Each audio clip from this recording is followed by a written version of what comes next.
أحسن الله إليكم شيخنا. هذا يسأل ويقول: ما حكم إخراج زكاة الفطر مالا؟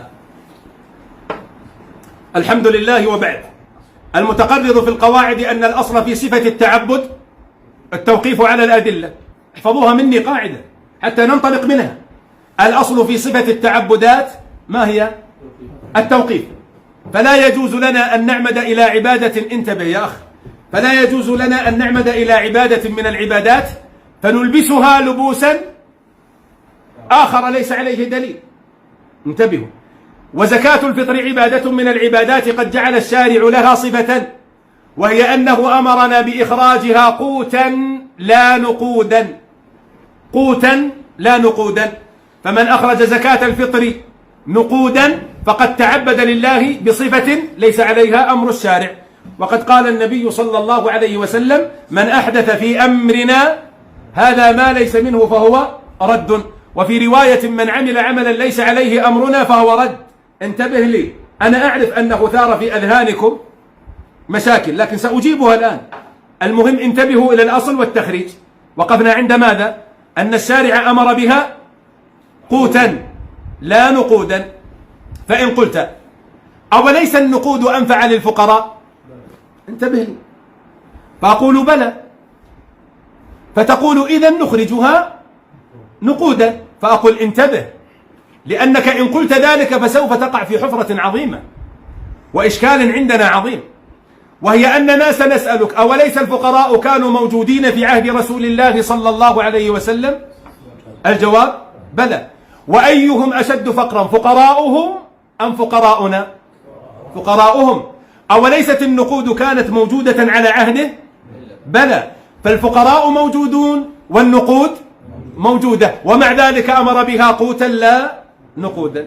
فلست أحرص على الأمة ولا بأشفق وأعطف عليهم من نبيهم صلى الله عليه وسلم. فإن قلت: قد يكون الفقير غير محتاج إلى طعام يطعمه ولكنه محتاج إلى لباس يلبسه، فأقول: انتبه، إياك أن تخلط بين مقاصد زكاة الفطر وبين مقاصد زكاة المال.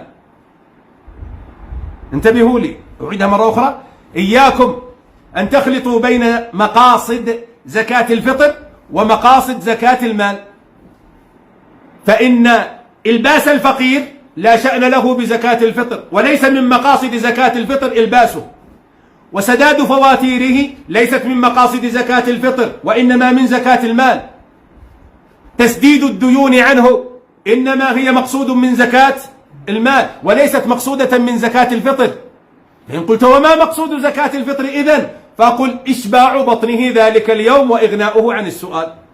فزكاة الفطر ليس المقصود بها إغناؤه دائما أو سنته كلها، وإنما إغناؤه ذلك اليوم أن يتكفف الناس في شبع بطنه. فمقصود زكاة الفطر يوم واحد أو يومين أو ثلاثة، لكن مقصود زكاة المال أن نعطيه ما يغنيه سنته كلها.